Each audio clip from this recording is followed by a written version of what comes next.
The box sat on my kitchen counter like a small work of art. Dark ribbon, cream-colored paper, the kind of presentation that screamed expensive boutique. I lifted the lid and saw them. 12 handmade chocolates, each one glossy and perfect, arranged in neat rows. A small card tucked inside read, "For my Helen," in David's handwriting. I stared at them for a long moment. David hadn't bought me chocolates in years. We'd been married for 16 years, and somewhere around year 10, the romantic gestures had dried up like flowers left too long without water. Now, at 42, I knew the language of our marriage. Polite distance, separate bank accounts, and the unspoken agreement that we were partners in maintaining appearances. Nothing more. So why chocolates? And why now? I thought back to last night. We'd had another one of our fights. The kind that started over something small and spiraled into territory we both knew was dangerous. I'd asked him why he was working late so often. He'd snapped that I wouldn't understand the pressure he was under. I'd said maybe if he talked to me occasionally, I would understand. He'd slammed his study door. I'd gone to bed alone. The chocolates felt like an apology, or a bribe.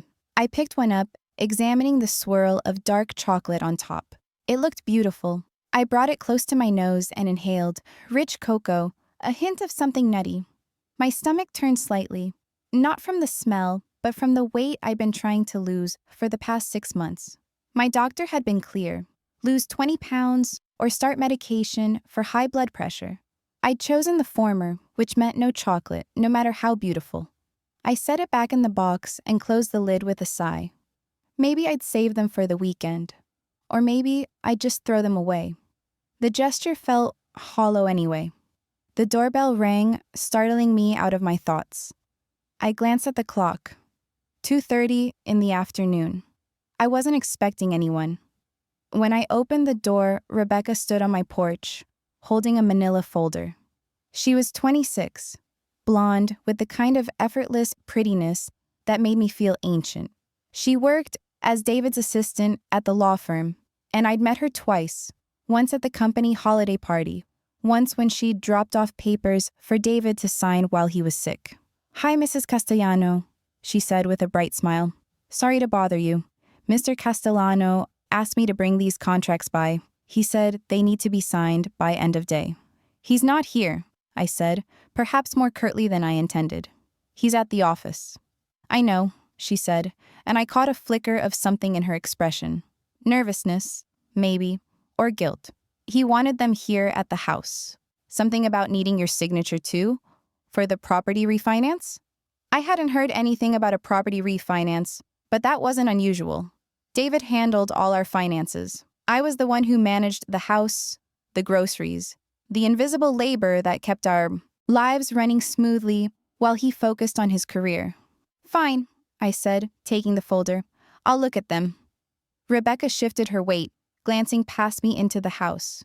"I'm sorry, Mrs. Castellano, but do you mind if I use your bathroom?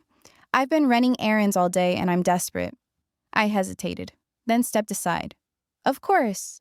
Down the hall, first door on the left?" "Thank you so much," she said, slipping past me. I carried the folder to the kitchen table and flipped it open. Legal jargon swam before my eyes. I'd need to read this carefully before signing anything. I was pulling out my reading glasses when Rebecca appeared in the doorway. "Your house is beautiful," she said. "I love the kitchen." "Thank you." She was looking at the counter, and I followed her gaze to the box of chocolates. Her eyes lit up. "Oh my God, are those from Maison du Chocolat? I'd recognize that ribbon anywhere." "I'm not sure," I admitted. "My husband gave them to me." "They're amazing," she said, and I heard genuine longing in her voice. Then she laughed, a little embarrassed. "Sorry, I'm just starving. I forgot to eat lunch, and I'm running on fumes."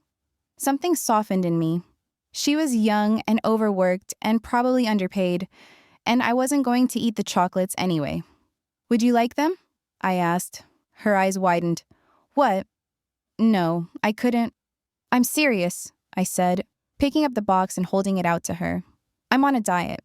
They'll just sit here tempting me. Please take them." She hesitated, but I could see her resolve crumbling. "Are you sure?" "Absolutely." She took the box with both hands, cradling it like treasure. Thank you, Mrs. Castellano. You have no idea how much I needed this today. It's Helen, I said. And you're welcome. She left a few minutes later, clutching the folder and the chocolates, her smile genuine and warm. I felt a small glow of satisfaction. At least I'd made someone's day better. I returned to the contracts, but the legal language was dense and my concentration kept slipping. I decided to make myself some tea first. I was filling the kettle when my phone rang. David's name flashed on the screen. I answered, setting the phone on speaker so I could continue prepping my tea. Hey, I said. Helen. His voice was strange, tight and breathless. Did you eat the chocolates I sent you? I frowned at the phone. What? The chocolates, he said, louder now. Did you eat them? No, I said slowly. Why? Where are they? There was an edge of panic in his voice now, sharp and unmistakable. I gave them to Rebecca, I said. She stopped by to drop off some papers and she mentioned she was hungry, so You did what? David's voice exploded through the speaker, so loud I flinched. Helen, what did you do? I gave them to Rebecca, I repeated, my heart starting to pound. David, what's wrong? Oh God, he said, and I heard something like terror in his voice. Oh God, Helen, call an ambulance, call 911 right now. What? Why? She's allergic to nuts, he shouted. She's deathly allergic, and He stopped abruptly, and I heard him breathing hard on the other end of the line. The kitchen seemed to tilt around me. You put what, David? Just call an ambulance, he said, his voice cracking. Send them to the firm. Please, Helen. I'll explain everything later. Just call them now. The line went dead. I stood frozen, staring at my phone. My hands were shaking. She's allergic to nuts, and He'd put nuts in the chocolates. He knew Rebecca was allergic, and he'd sent them to me. No, he'd sent them to her. He'd just gotten confused about which house they'd be delivered to. Or had he? My mind was racing, tripping over itself. I dialed 911 with trembling fingers. 911, what's your emergency? I need an ambulance, I said, my voice sounding distant to my own ears. A woman may have eaten something she's allergic to. She's at Castellano and Briggs Law Firm on Market Street. The dispatcher asked me questions, what she ate, when, what kind of allergy, and I answered on autopilot. When I hung up, I grabbed my purse and keys. I didn't know why, but I needed to go to David's office. I needed to see Rebecca. I needed to understand what had just happened. The drive downtown took 12 minutes that felt like hours. When I pulled into the parking lot of David's firm, an ambulance was already there, lights flashing. I parked haphazardly and ran toward the building. The lobby was chaos. Paramedics were wheeling a stretcher toward the doors. On it was Rebecca, her face swollen beyond recognition, her lips blue. An oxygen mask covered her nose and mouth. Her eyes were half closed, but I saw fear in them, a raw, primal fear. Rebecca, I called out, but the paramedics didn't slow. Are you family? One of them asked. No, but then you'll need to follow us to Mercy Hospital, she said briskly, and they pushed through the doors. I stood in the lobby, my heart hammering. Employees from the firm clustered in small groups, whispering. I spotted David across the room, talking urgently to a man I didn't recognize. Another lawyer, probably. David's face was pale, his expression stricken. He looked up and saw me. For just a second, something flickered in his eyes. Not relief, not concern, guilt. Then he was crossing the lobby toward me, his hands reaching for mine. Helen, thank God you called them in time. I pulled my hands back. David, what is going on? It was an accident, he said quickly. The chocolatier must have made a mistake. I specifically told them no nuts. And they, You told them no nuts? I repeated. Oh, why would you tell them that? He blinked. What? If the chocolates were for me, I said slowly, watching his face. Why would you tell them no nuts? I'm not allergic to anything. I saw it the moment he realized his mistake. His mouth opened and then closed. He looked away. David, I said, my voice dropping to barely above a whisper. Were those chocolates meant for me? Of course they were. he said, but it came out too fast, too defensive. Then why did you panic when I said I gave them to Rebecca? I asked. If you thought they were safe, why did you scream at me to call an ambulance? He ran a hand through his hair, a gesture I knew meant he was scrambling for an answer. Because I suddenly remembered, she mentioned her allergy to me last week, and when you said she'd eaten them, I just panicked. You knew she'd eaten chocolates with nuts in them, and your first reaction wasn't to call 911 yourself, I said. You called me and asked if I'd eaten them first. His jaw tightened. Helen, you're in shock. You're not thinking clearly. I'm thinking very clearly, I said. Around us, I could feel people watching, listening. I lowered my voice. Those chocolates weren't for me. They were for her. You sent them to our house by mistake. That's insane, he hissed. Is it? I looked at him, really looked at him, and saw a stranger. How long have you been sleeping with her, David? His face went white. Don't lie to me, I said. My voice was steady now, ice cold. Not anymore. He grabbed my arm, his fingers digging in hard enough to hurt. We are not doing this here. I yanked my arm free. I'm going to the hospital to make sure Rebecca's okay. Helen? But I was already walking away, my legs somehow carrying me back through the doors, into the parking lot, into my car. My hands shook so badly, I could barely get the key in the ignition. My husband had tried to poison his mistress, and he'd almost killed her because I'd been kind. I started the car and drove toward Mercy Hospital. My mind blank, except for one thought repeating over and over. He knew. He knew she was allergic. And he put nuts in those chocolates anyway. The emergency room at Mercy Hospital smelled like disinfectant and fear. I sat in the waiting area, my purse clutched in my lap, watching nurses rush past with clipboards and worried expressions. No one would tell me anything about Rebecca. I wasn't family. I wasn't even a friend. I was just the woman who'd handed her a box of poison. 40 minutes after I arrived, David walked through the automatic doors. He spotted me immediately and crossed the waiting room with quick, purposeful strides. How is she? He asked. I don't know, I said without looking at him. They won't tell me anything. He ran both hands through his hair, a gesture of frustration I'd seen 1,000 times. This is a nightmare. For you? The words came out sharper than I intended. You're not the one fighting for your life in there. That's not what I meant, he said. But his voice carried an edge of irritation, as if I were being unreasonable, as if I were the problem. I finally looked up at him. Tell me the truth, David. Just once. Were you having an affair with Rebecca? He glanced around the waiting room. An elderly couple sat in the corner, the woman crying softly. A young man paced near the vending machines, his phone pressed to his ear. This isn't the place, David said quietly. Then where? I asked. Where is the place? Because you've been lying to me for how long? Months? Years? His jaw clenched. Fine. Yes. We were involved. The word hung between us. Involved.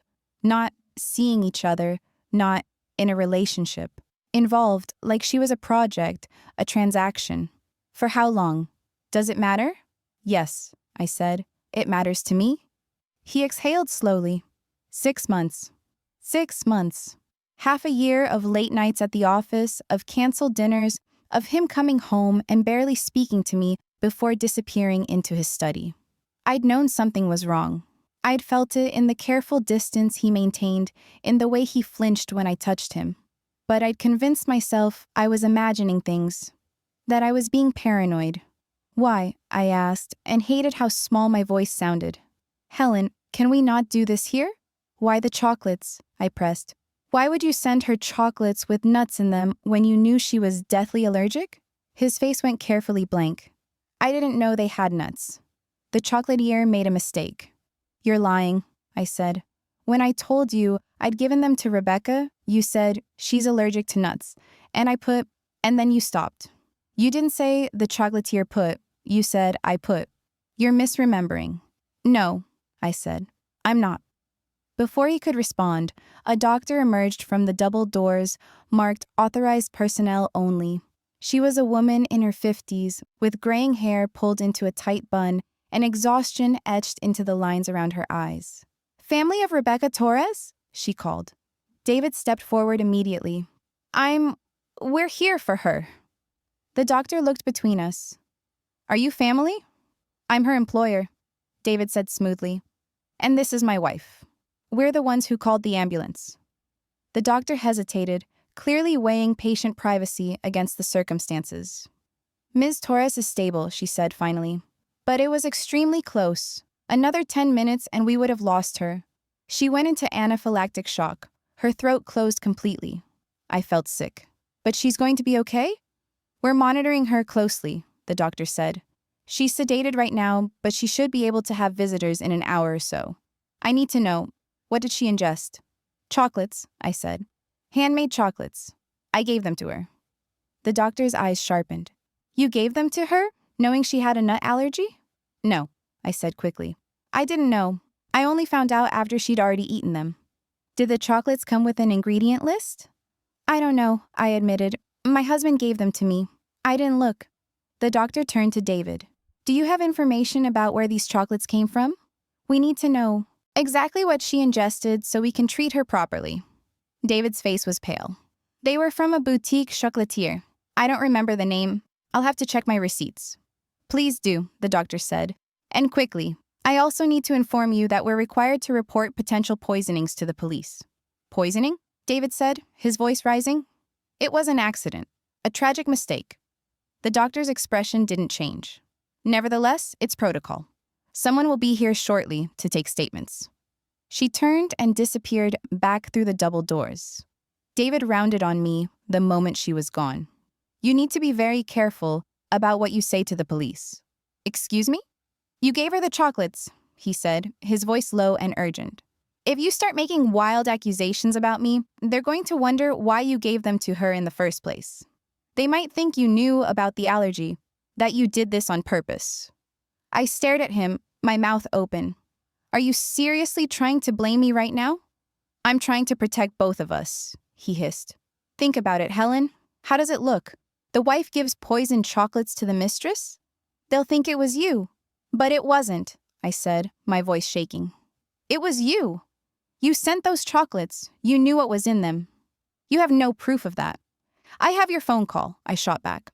"I have you screaming that she was allergic and that you put..." "Put what?" he interrupted. "I put what, Helen? I didn't finish that sentence. You're filling in the blanks with your own paranoid narrative." I wanted to scream. I wanted to grab him and shake him until he told the truth. Instead, I said, very quietly, "Get away from me.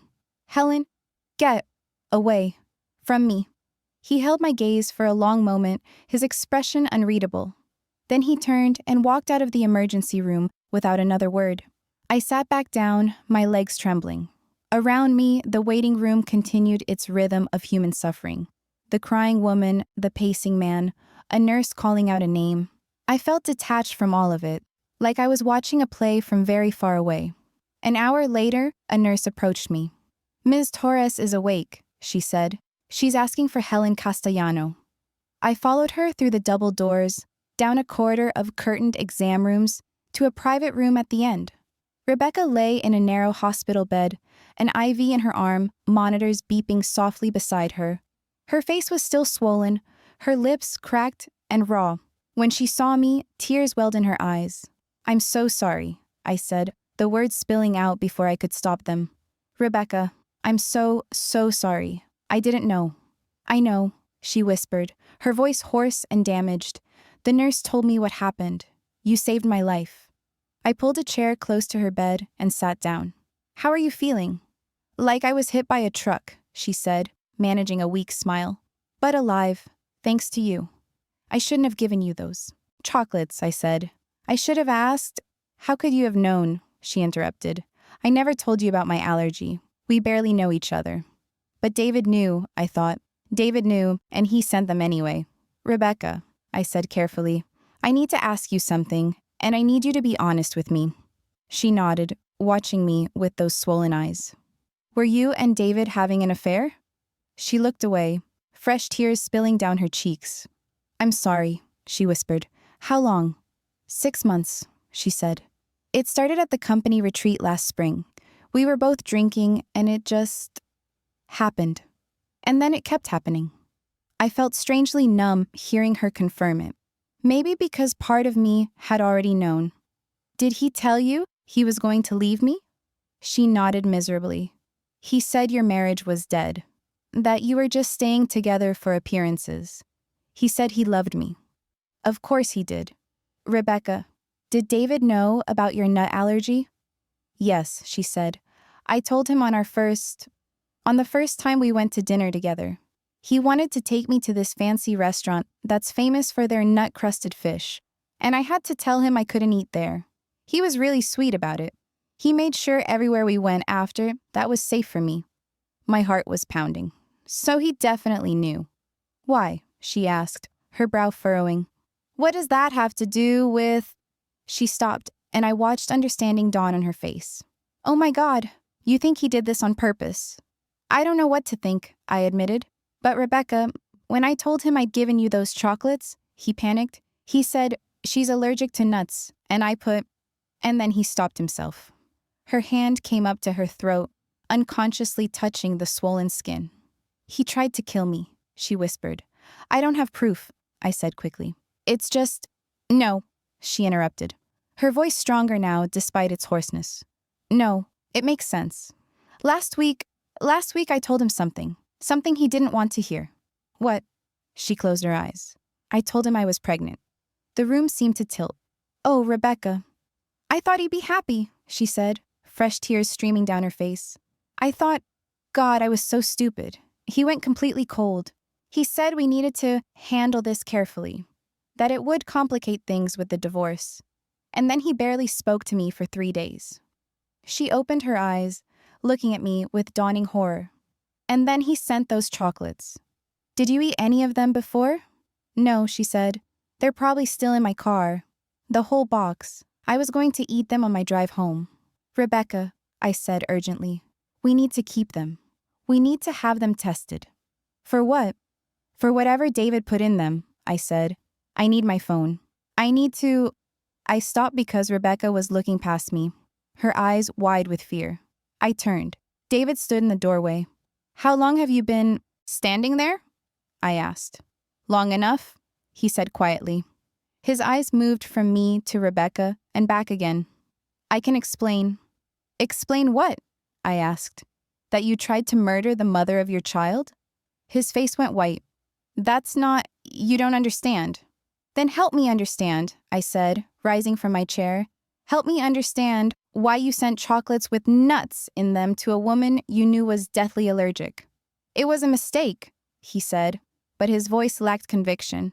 You're lying, Rebecca said from the bed, her voice shaking but clear. You tried to kill me. You found out I was pregnant and you tried to kill me. That's insane, David said, but I saw panic flickering in his eyes. Why would I? Because I was a problem, Rebecca said, her voice growing stronger. I was a complication. And you don't like complications, do you, David? He took a step into the room. Rebecca, you're not thinking clearly. You're in shock. Stay away from her, I said, moving between him and the bed. He looked at me with something like desperation. Helen, please. You know me. You know I would never... I don't know you at all, I said. And I realized it was true. I'd been married to a stranger for 16 years. Mr. Castellano? A uniformed police officer appeared behind David in the doorway. I'm Officer Martinez.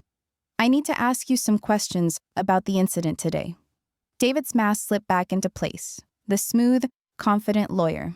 Of course, officer. I'm happy to cooperate.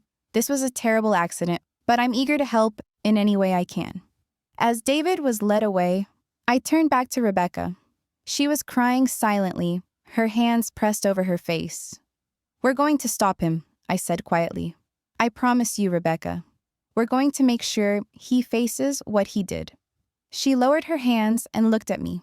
We weren't friends. We probably never would be. But in that moment, we understood each other perfectly. We were both survivors of the same man. And we were going to make sure he didn't destroy anyone else. I didn't go home that night.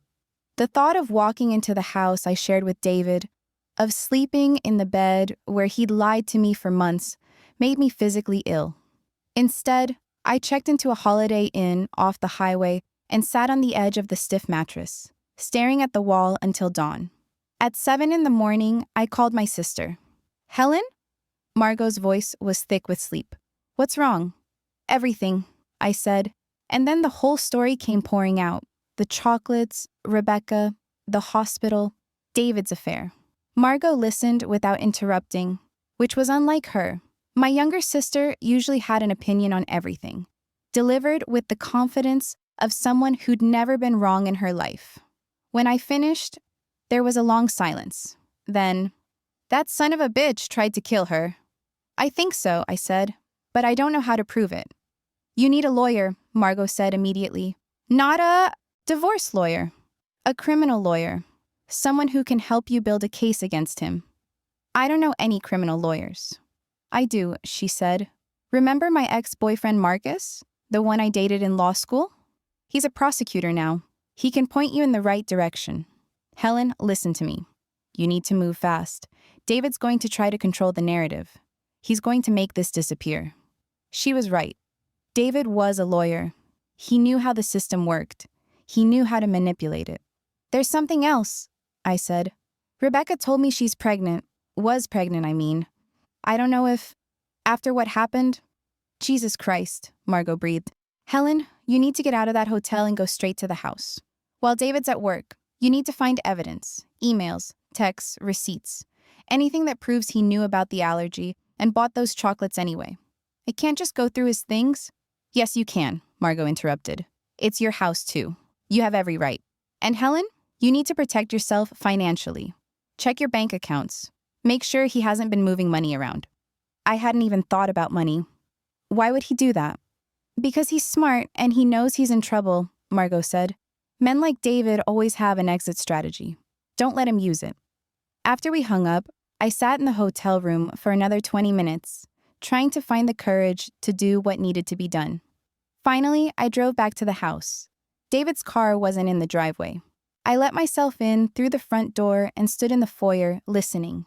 The house was silent, empty. I climbed the stairs to the second floor and went straight to David's study.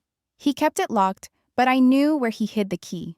Taped to the underside of the hallway table because he thought he was clever. But he was really just predictable. The study was exactly as I remembered. Dark wood furniture, floor-to-ceiling bookshelves, a massive desk positioned in front of the window. David's sanctuary. The place he retreated to when he wanted to avoid me. I started with the desk drawers. The top one held pens, paper clips, sticky notes. The second contained file folders labeled with case names I didn't recognize. The third was locked. I stared at the locked drawer for a long moment, then looked around the study. Where would David hide a key? I checked the bookshelves, running my fingers along the spines. Nothing. I checked the windowsill, the plant pot in the corner, the underside of the desk chair. Then I noticed the framed photograph on his desk. It was from our wedding. David and me, young and smiling. My hand resting on his chest to show off my ring. I picked it up and turned it over. Taped to the back was a small silver key. My hands were shaking as I unlocked the drawer. Inside was a leather folder. I opened it and my breath caught. Life insurance policies. 3 of them. The first was old, taken out years ago, with me, listed as the beneficiary. The second was newer, dated 3 months ago. It was a policy on Rebecca Torres for $500,000. The beneficiary was David Castellano. I felt like I might throw up. Who takes out a life insurance policy on their assistant, on their mistress? Someone who's planning for them to die. I kept digging. Beneath the insurance papers were bank statements. Not from our joint account, but from a private account I didn't know existed. David had been siphoning money from our savings for the past year. Tens of thousands of dollars, moved in careful increments to avoid triggering any alerts. And beneath that, a manila envelope. I opened it and pulled out what looked like receipts and printed emails. One receipt was from a boutique chocolatier in the city. Special order. Dark chocolate truffles with hazelnut center and walnut crust. The date was 5 days ago. Walnut, hazelnut, both tree nuts, both deadly to Rebecca. The email was from David's account to the chocolatier. Please confirm that this order contains the highest possible concentration of nut oils in both the filling and coating. This is a special gift for someone who loves nuts. I read it 3 times, my hands trembling so badly the paper rattled. He'd requested extra nuts. He'd made sure they were as dangerous as possible. I took photographs of everything with my phone. The insurance policy, the bank statements, the receipt, the email. My hands were steadier now. I was moving on pure adrenaline. Then I heard the front door open downstairs. I froze, my heart slamming against my ribs. Footsteps in the foyer. Heavy, male. "Helen?" David's voice called out. "Are you home?" I looked at the open drawer, the scattered papers on the desk. There was no way to hide what I'd been doing. No way to pretend I hadn't found his secrets. The footsteps started up the stairs. I quickly shoved the papers back into the drawer and locked it, pocketing the key.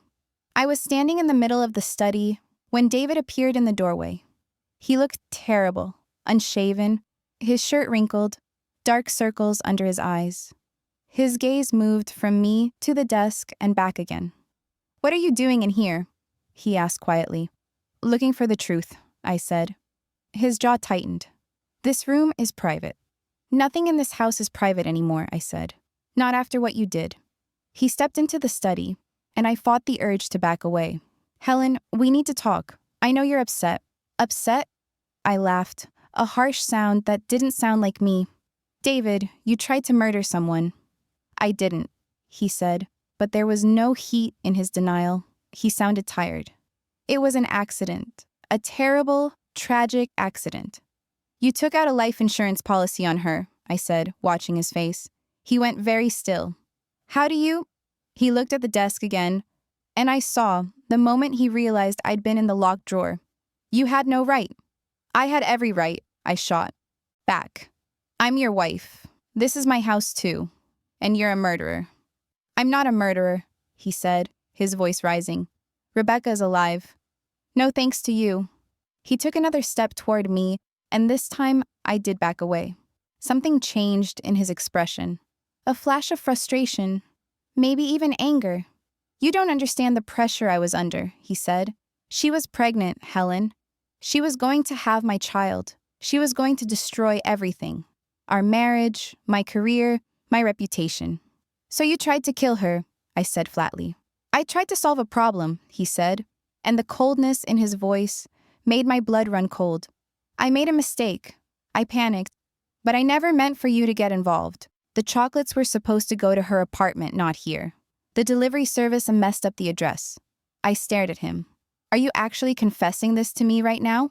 He ran both hands through his hair, that familiar gesture of frustration. "What does it matter? You already know, and you're going to do what you're going to do. I can't stop you." "You're right," I said. "You can't." He looked at me for a long moment, and I saw something calculating slide behind his eyes. "Helen, think about this carefully. If you go to the police with whatever you found in that drawer, you're destroying both of our lives. The scandal will ruin me professionally. We'll lose everything, the house, the savings, all of it. Is that really what you want?"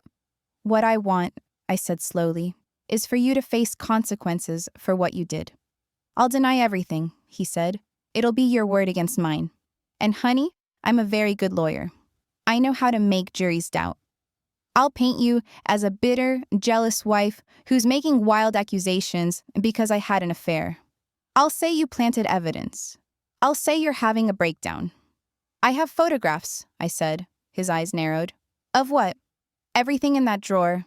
The insurance policy, the receipt from the chocolatier, the email where you asked for extra nuts." For the first time, I saw real fear flash across his face. "Give me your phone." "No." "Helen, give me your phone right now." "No," I said again, and pulled my phone from my pocket. "And if you try to take it from me, I'll scream. The neighbors will hear. They'll call the police. Is that what you want?" We stood there, locked in a silent standoff. Then David's phone buzzed in his pocket. He pulled it out, glanced at the screen, and his face went pale. "What?" I asked. He didn't answer. He was staring at his phone like it had personally betrayed him. Then he looked up at me, and I saw something like desperation in his eyes. "What is it?" I asked again. "The bank," he said quietly. "Someone cleaned out our joint savings account, all of it, transferred to an escrow account." I felt a surge of triumph. "I did." His head snapped up. "You what?" "This morning," I said. "I used the power of attorney you gave me last year. Remember, when your mother was sick and you needed someone to manage finances while you were dealing with the estate? You never revoked it." I watched him process this, watched his lawyer brain working through the implications. "You can't do that," he said finally. "That's theft." "It's protection," I corrected. "I'm protecting our assets while we figure out how to proceed with the divorce. Completely legal, according to the attorney I spoke with this morning." "What attorney?" "One you don't know," I said. "One you can't manipulate or threaten or charm. David, here's what's going to happen. You're going to move out of this house today. You're going to stay away from me and away from Rebecca. And you're going to wait to hear from my lawyer about the divorce proceedings. And if I don't, then I go to the police with everything I found," I said. "The insurance policy, the receipt, the email, all of it, and we'll see how good a lawyer you really are when you're defending yourself against attempted murder charges." His hands clenched into fists at his sides. For a moment, I thought he might actually hit me. Then he seemed to deflate, the fight draining out of him. "You're making a mistake," he said quietly. "No," I said. "I'm correcting one." He stared at me for a long moment, then turned and walked out of the study. I heard him moving around the bedroom, opening drawers and closets. 20 minutes later, he came back downstairs with a suitcase. He paused in the foyer, looking back at me where I stood at the top of the stairs. "This isn't over, Helen." "Yes," I said. "It is." He left without another word. I watched through the window as he loaded his suitcase into his car and drove away. Then I sat down on the top step and finally let myself cry. But even as the tears came, part of my mind was still working, still planning. I had the evidence, I had the money, and I had something else, something David hadn't counted on. I had Rebecca, and together, we were going to make sure he paid for what he'd done. I pulled out my phone and scrolled to the number Rebecca had given me at the hospital. My finger hovered over it for just a moment, then I pressed call. She answered on the second ring. "Helen?" "He confessed," I said. "David confessed everything to me. And I got it all on recording." There was silence on the other end of the line. Then, "You recorded him?" I looked down at my phone, at the voice memo app I'd opened the moment I heard David coming up the stairs. The recording showed 18 minutes and 32 seconds. "Every word," I said. Rebecca let out a sound that was half laugh, half sob. "What do we do now?" "Now," I said, "we call the police." The detective's name was Sarah Reeves, and she had the kind of face that had seen everything and been surprised by none of it. She sat across from me at my kitchen table, a cup of coffee cooling between her hands, while I walked her through the entire story for the third time. "And you have all of this documented?" she asked, nodding toward my phone. "Everything," I said. "The photographs of the insurance policy, the receipt from the chocolatier, the email about the nut concentration, and the recording of David's confession." She picked up my phone and scrolled through the photos, her expression neutral. When she got to the recording, she pressed play. David's voice filled my kitchen. "I tried to solve a problem. I made a mistake. The chocolates were supposed to go to her apartment, not here." Detective Reeves listened to the entire 18 minutes without interruption. When it finished, she set the phone down carefully. "This is good," she said. "This is very good. But I need to be honest with you, Mrs. Castellano. Your husband is going to fight this. He's going to claim the recording was made without his consent, that it's inadmissible." "We're in a one-party consent state," I said. "I looked it up. I'm allowed to record conversations I'm part of without telling the other person." A ghost of a smile crossed her face. "You've done your homework." "I had a good teacher," I said, thinking of Margot's frantic phone calls over the past 2 days, walking me through everything I needed to know. "The problem," Detective Reeves continued, "is that your husband's confession isn't explicit. He doesn't say, I tried to kill Rebecca. He talks about solving a problem, making a mistake. A good defense attorney will argue he was speaking metaphorically, that he was talking about the affair, not attempted murder. My stomach sank. So it's not enough. I didn't say that, she said. I said he'll fight it. But between the recording, the physical evidence, and Miss Torres's testimony, we have enough to bring charges. Whether those charges will stick depends on a lot of factors. The DA, the jury, how good your husband's lawyer is. He'll hire the best, I said. Money isn't an object for him. Actually, Detective Reeves said, pulling out a folder from her bag, it might be. I did some digging into your husband's finances. The private account you mentioned, the one he was siphoning money into, he drained it yesterday. Every penny. Transferred it offshore. I felt like I'd been punched. How much? $120,000. I closed my eyes. That was the money I'd been counting on for the divorce. For starting over. Gone. There's more, Detective Reeves said gently. This morning, your husband tried to buy a plane ticket to the Cayman Islands. One way. It was flagged by our system because we'd already opened an investigation. He was going to run, I said numbly. Yes. Can you stop him? We already did, she said. He's been taken into custody for questioning. But Mrs. Castellano, I need you to prepare yourself. His family's going to come at you hard. They're wealthy, they're connected, and they're going to do everything they can to protect him. As if on cue, my phone rang. I looked. At the screen, Vivian Castellano, my mother-in-law. I showed the screen to Detective Reeves. Speak of the devil. You don't have to answer it, she said. But I did. I needed to know what I was facing. I put the phone on speaker. Hello, Vivian. Helen. Her voice was cold, clipped. I assume you're aware that David has been arrested. I am? This is absurd, she said. My son would never hurt anyone. These accusations are preposterous, and I can only assume they're coming from you. They're coming from the evidence, I said evenly. Evidence that you manufactured, she snapped. You're angry about the affair, I understand that. But framing David for attempted murder? That's beyond vindictive, Helen. That's evil. I looked at Detective Reeves, who gave me an encouraging nod. Vivian, I said carefully, David confessed to me. I have a recording of him admitting that he sent those chocolates to Rebecca, knowing she was allergic. That he was trying to, how did he put it, solve a problem. There was a long silence on the other end of the line. Then, you're lying. I'm not. Play it for me. I glanced at Detective Reeves again. She shook her head slightly. Don't do it. But I was tired of being bullied by the Castellano family. I picked up my phone and played a 30-second excerpt of the recording. David's voice. She was going to have my child. She was going to destroy everything. Our marriage, my career, my reputation. I tried to solve a problem. I made a mistake. When it finished, the silence on the other end stretched so long, I thought Vivian had hung up. Vivian? I said finally. That proves nothing, she said. But her voice had lost some of its steel. He was speaking emotionally. He didn't mean... Yes, he did, I interrupted. And you know it.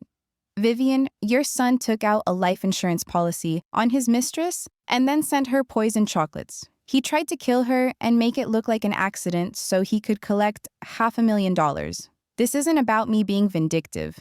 This is about David being dangerous.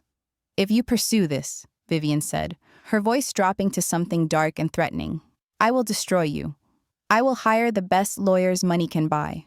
I will make sure everyone knows that you're a bitter, jealous woman who planted evidence to frame her husband. I'll tie you up in litigation for years. You'll lose everything. I've already lost everything, I said quietly.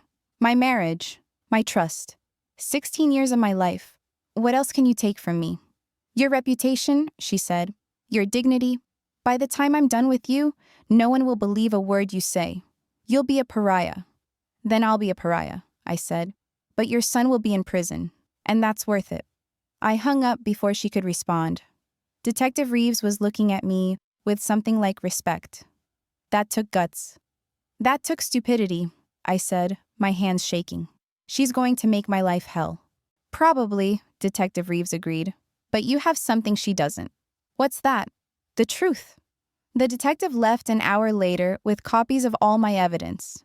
I sat alone in my kitchen, staring at my phone, waiting for the next attack. It came faster than I expected. At 4 in the afternoon, my doorbell rang. I opened it to find a man in an expensive suit holding a manila envelope. "Helen Castellano?" he asked. "Yes. You've been served." And he handed me the envelope and walked away. Inside was a lawsuit. David's family was suing me for defamation, emotional distress, and unlawful interference with business relationships. They were seeking $5 million in damages. I read it twice, my hands numb. Then I called Margot. "They're suing me," I said when she answered. "Of course they are," she said grimly. "It's an intimidation tactic. They want you to back down." "It's working," I admitted. "Helen, listen to me. You cannot let them bully you. If you back down now, David walks. And he'll do this again to someone else. You know he will." "I don't have $5 million to lose in a lawsuit," I said. "You're not going to lose," Margot said. "Truth is an absolute defense against defamation. They have no case. They're just trying to scare you." "It's working," I said again. There was a pause. Then Margot said, "Do you want me to come out there? I can get on a plane tonight." "No," I said. "I'm okay. I need to think." After we hung up, I poured myself a glass of wine and sat on my back porch watching the sunset. The lawsuit sat on the table beside me, its pages fluttering in the evening breeze. My phone buzzed. A text from an unknown number. "This is Rebecca. Detective Reeves gave me your number. Are you okay?" I stared at the message for a long moment, then I typed back, "David's family is suing me for $5 million. Other than that, great." 3 dots appeared, then, "Can I call you?" "Yes." My phone rang immediately. "Helen," Rebecca said, "I'm so sorry. This is all my fault." "It's not your fault," I said tiredly. "It's David's." "I know, but if we hadn't, Rebecca," I interrupted gently. "You were lied to, manipulated. You're a victim too." She was quiet for a moment. Then, "Detective Reeves told me they're pressing charges. Attempted murder." She said I'll have to testify. "Are you willing to?" I asked. "Yes," she said without hesitation. "Helen, I have to tell you something. Something I didn't mention before because I was ashamed." "What?" "I'm not the first," she said quietly. "There was another assistant before me. Her name was Jennifer. She worked for David 2 years ago. She left very suddenly. No notice, no forwarding address. Everyone said she just flaked out, but what?" "I found her on social media last night," Rebecca said. "I sent her a message explaining what happened to me. She called me this morning. Helen, David did the same thing to her. The affair, the pregnancy, everything. She had a miscarriage. A very convenient miscarriage. She was drinking coffee David brought her one morning and started bleeding an hour later. My blood ran cold. Did she report it?" "No," Rebecca said. "She was too scared. David's family paid her $50,000 to sign an NDA and disappear.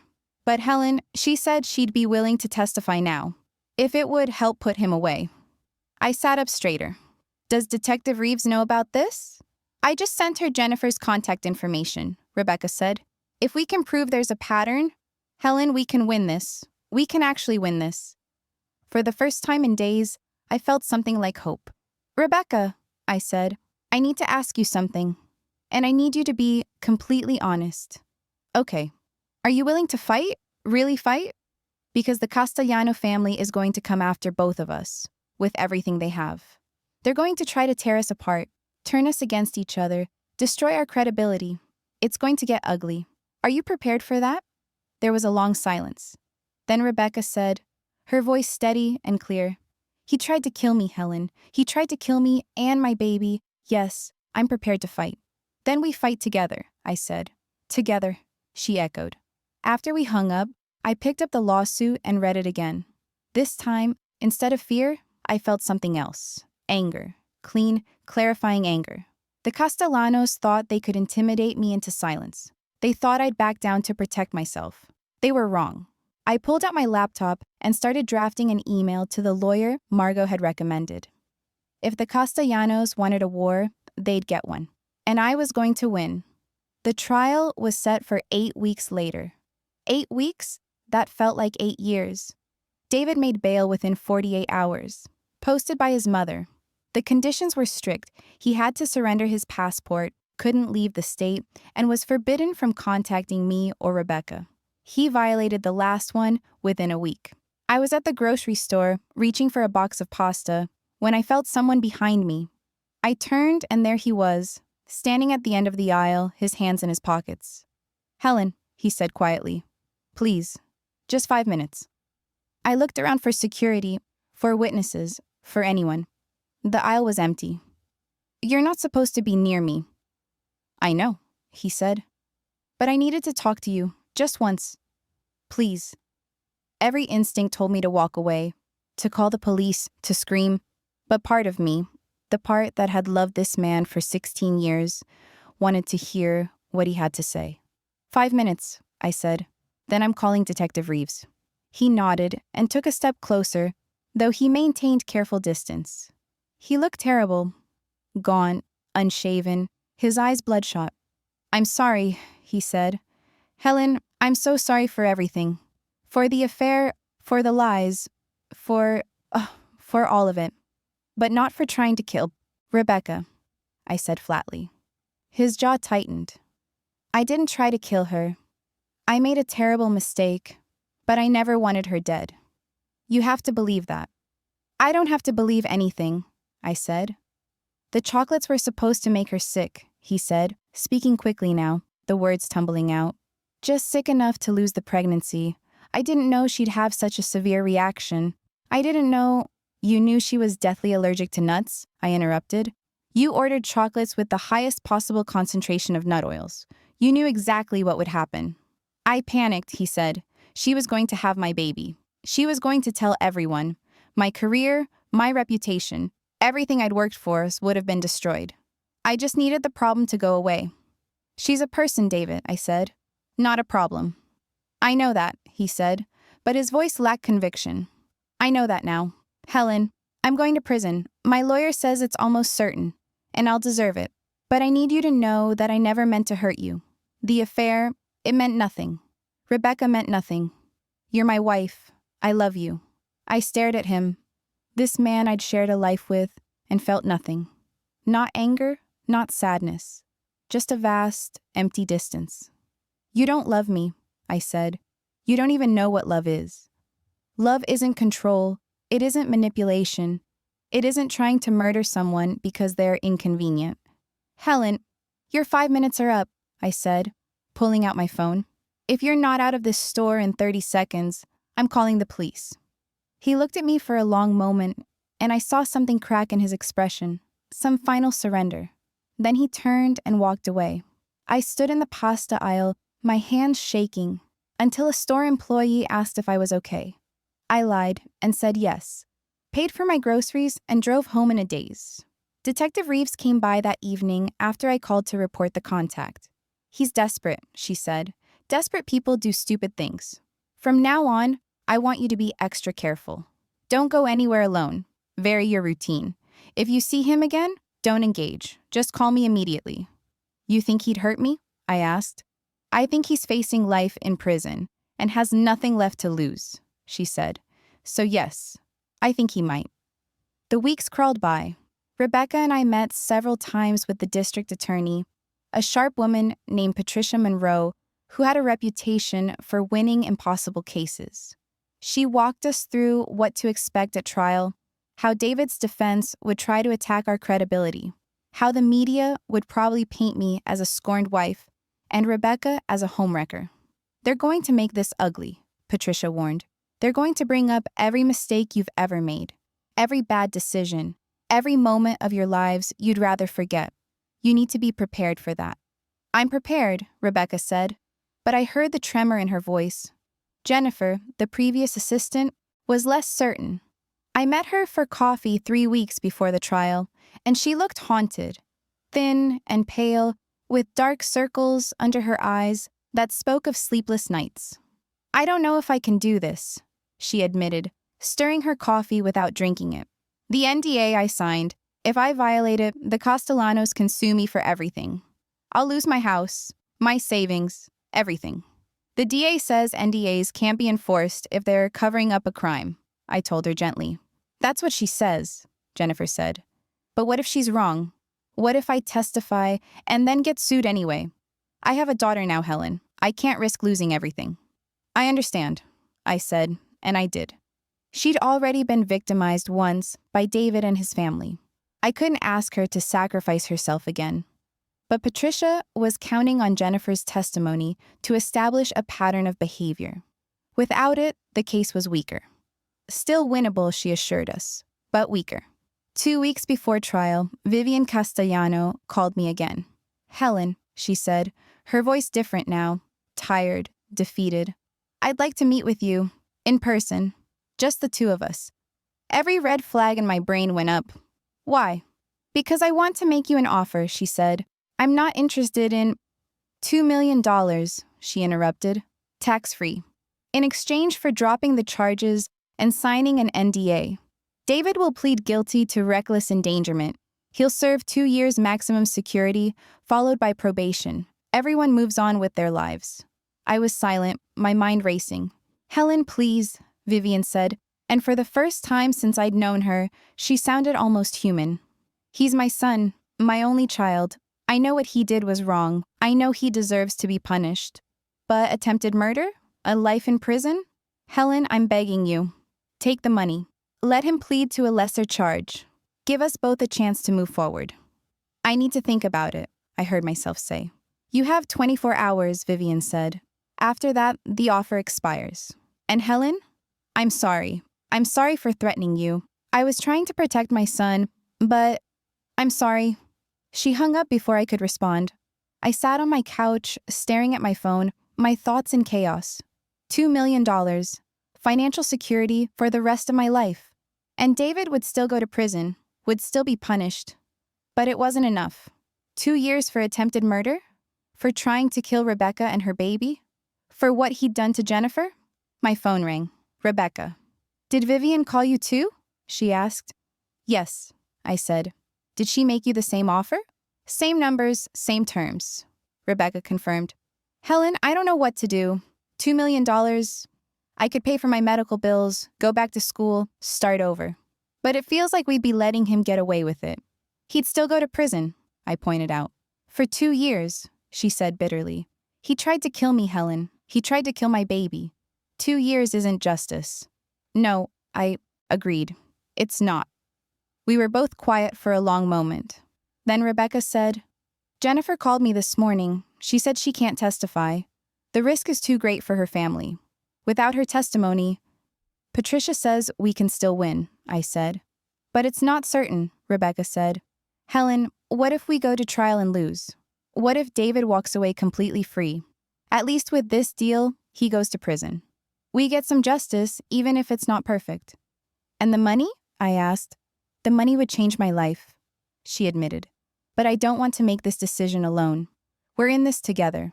Whatever you want to do, I'll support you. After we hung up, I called Margot. Take the money, she said immediately. What? Helen, you're broke. The divorce is going to cost you a fortune. David drained your accounts. You need this money. And he's still going to prison. For 2 years, I said. 2 years in maximum security is no joke, Margot said. He'll lose his law license, his reputation, everything. He'll be a convicted felon. That's not nothing. It's not enough, I said. Maybe not, Margot agreed. But it's something. And Helen, if you go to trial and lose, if a jury decides there's reasonable doubt, he walks away completely. Is your pride worth that risk? I didn't have an answer. That night, I couldn't sleep. I kept thinking about David in that grocery store aisle saying, I just needed the problem to go away. I thought about Rebecca's swollen face in the hospital bed, about Jennifer's haunted eyes, about the baby that never had a chance. At 3 a.m, I made my decision. I called Rebecca. She answered on the first ring, her voice hoarse. I couldn't sleep either. I know what I want to do, I said. What? I want to fight, I said.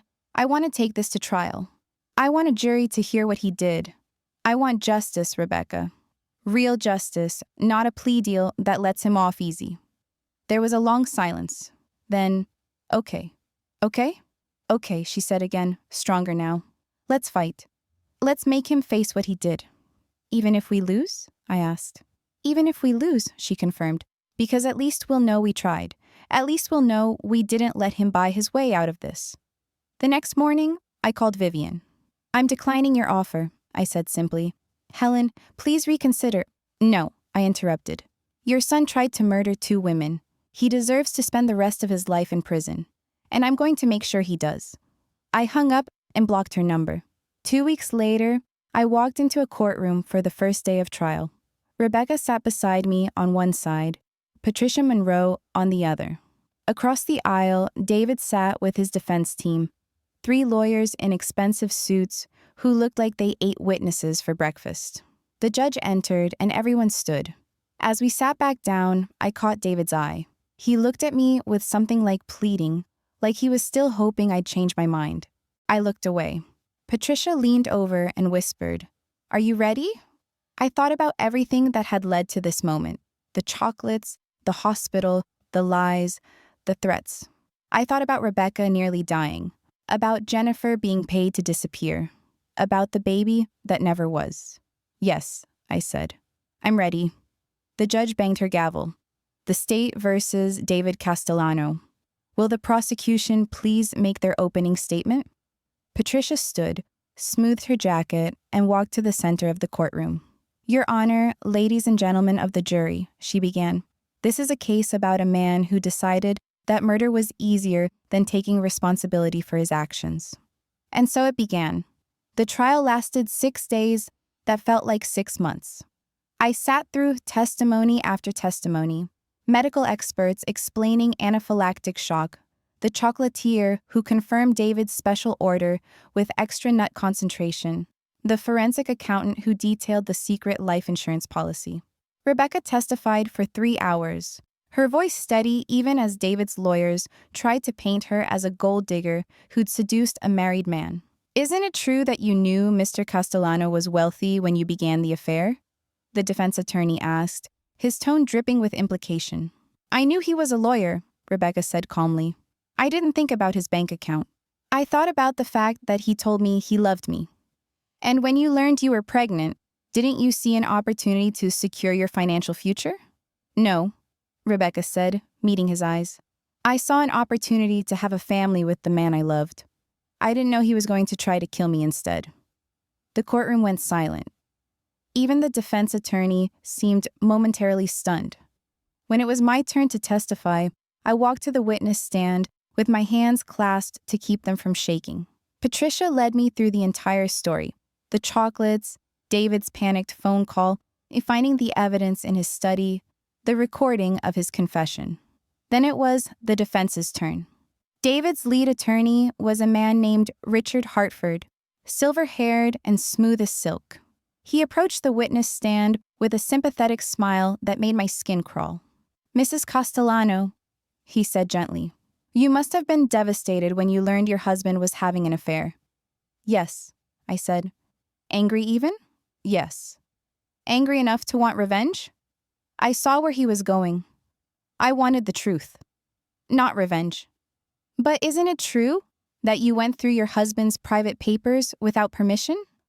That you broke into his locked drawer? It's my house, too, I said. And he'd given me power of attorney. I had every legal right to access our financial documents. You had power of attorney for medical and financial decisions related to his mother's estate, Hartford corrected smoothly. Not for snooping through his personal belongings. Objection, Patricia said. Argumentative. Sustained, the judge said. Mr. Hartford, please rephrase. Hartford nodded, unbothered. Mrs. Castellano, isn't it possible that you're so hurt and angry about your husband's betrayal that you've convinced yourself he's guilty of a crime he didn't commit? No, I said firmly. I have his confession on tape. You have a recording of an emotional conversation taken out of context, Hartford said. My client was upset, speaking hyperbolically about his mistakes. That's not a confession to attempted murder. He said he tried to solve a problem by sending chocolates to a woman he knew was deathly allergic to nuts, I said. What else could that mean? It could mean many things, Hartford said. It could mean he sent the wrong chocolates by accident. It could mean he was speaking metaphorically about the affair itself. Mrs. Castellano, you've interpreted my client's words in the darkest possible light because you want to believe he's a monster.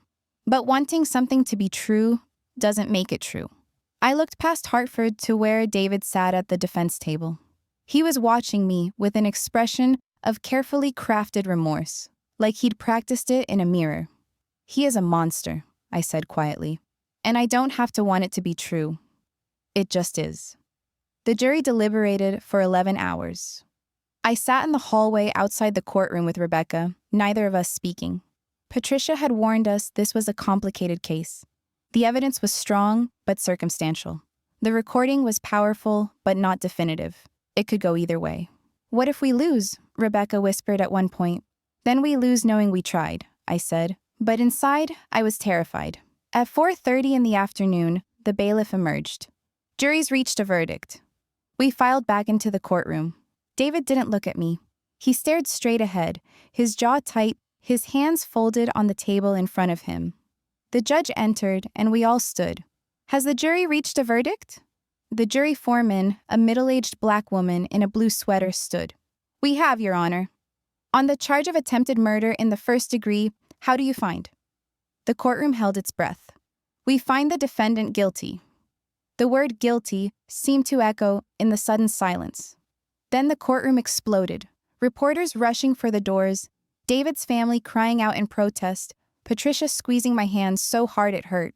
I couldn't move. I couldn't breathe. I just stared at David as he slumped in his chair, his face ashen. Guilty. The judge continued, but I barely heard her over the ringing in my ears. Something about sentencing in 2 weeks, about David being remanded into custody immediately. Bailiffs moved toward him, and he stood mechanically, holding out his hands for the handcuffs. As they led him past our table, he stopped and looked at me. His mouth opened like he wanted to say something. Then he seemed to think better of it and kept walking. I watched him disappear through the side door and felt something release in my chest, something that had been wound tight for months. Rebecca was crying beside me, her hands covering her face. I put my arm around her and she leaned into me, her shoulders shaking. It's over, I whispered. It's finally over. 2 weeks later, I was back in court for sentencing. David's lawyers had filed a motion for leniency, citing his previously clean record, his contributions to the community, his remorse. They asked for the minimum sentence, 15 years. Patricia argued for life without parole. The judge listened to both sides, then asked if the victims wanted to make statements. Rebecca went first. She walked to the podium slowly, a piece of paper trembling in her hands. But when she spoke, her voice was clear. I trusted you, she said, looking directly at David. I believed you when you said you loved me. I believed you when you said we'd have a future together. And when I got pregnant with your child, I thought it was the beginning of something beautiful. Instead, you tried to kill me. You tried to kill our baby. I'll never understand how someone I loved could do that to me. But I know that I'll survive this. I'll heal. And someday, I'll have a family with someone who actually knows what love means. You robbed me of so much, David, but you didn't rob me of my future. And for that, I'm grateful. She walked back to her seat, and the courtroom was silent. Then the judge looked at me. Mrs. Castellano, would you like to make a statement? I hadn't prepared anything. I walked to the podium and looked at David, really looked at him, maybe for the first time in years. I spent 16 years married to you, I said. 16 years building a life together. I cooked your meals. I managed your house. I supported your career. I was a good wife, David. Maybe not a perfect one, but good enough. And you threw it all away for what? An affair? A momentary pleasure? When that became complicated, instead of taking responsibility like an adult, you tried to commit murder. You looked at a 26-year-old woman, someone young enough to be your daughter, someone carrying your child, and you decided she was expendable, that her life mattered less than your reputation. That's what I'll never forgive. Not the affair, not the lies, but the cold calculation it took to buy those chocolates to request extra nuts, to send them knowing exactly what would happen. You're not a monster because you made a mistake. You're a monster because you made a choice. And now you have to live with that choice for the rest of your life. Just like Rebecca and I have to live with what you did to us. I walked back to my seat and sat down, my hands steady for the first time in months. The judge took off her glasses and addressed David directly. Mr. Castellano, you're a lawyer. You know the law. You know the sanctity of human life. And yet you deliberately and premeditatedly attempted to take a life because it was inconvenient to you. You weaponized your victim's medical condition. You exploited her trust. And when your plan failed, you showed no remorse, only concern for your own reputation. The court finds no mitigating factors that would warrant leniency. I hereby sentence you to life in prison without the possibility of parole. David's mother wailed from the gallery. His lawyers immediately stood to file an appeal, but it was over. He was going to prison forever. As they led him away, David looked back one last time. Not at his mother or his lawyers. At me. I met his gaze and felt nothing. No anger, no satisfaction, just a quiet sense of closure. 6 months later, I stood on the terrace of my house, the house that was now fully mine after the divorce was finalized, drinking morning coffee and watching the sunrise. The house was different now. I'd redecorated, painted the walls lighter colors, removed everything that reminded me of David. It felt like mine in a way it never had before. My phone buzzed with a text from Rebecca. Coffee this weekend? I smiled and typed back, yes. Saturday? Perfect. Rebecca and I weren't close friends exactly. Too much had happened between us for that, but we developed a quiet understanding, a mutual respect. We checked in on each other monthly, made sure the other was okay. She'd enrolled in nursing school and was thriving. I'd started volunteering with a legal aid organization that helped women escape abusive relationships. We were both building new lives from the ashes of what David had destroyed. My doorbell rang, interrupting my thoughts. I opened it to find Margot standing on my porch with a bottle of champagne and a huge grin. Too early for champagne? She asked. It's never too early for champagne, I said, laughing. What are we celebrating? You, she said, pushing past me into the house. You fought a monster and won. You took your life back. That deserves celebrating. We sat on the terrace with our champagne, watching the morning light paint the sky in shades of pink and gold. How does it feel? Margot asked. Being free? I thought about it. 6 months ago, I'd been terrified. Of David, of the trial, of losing everything.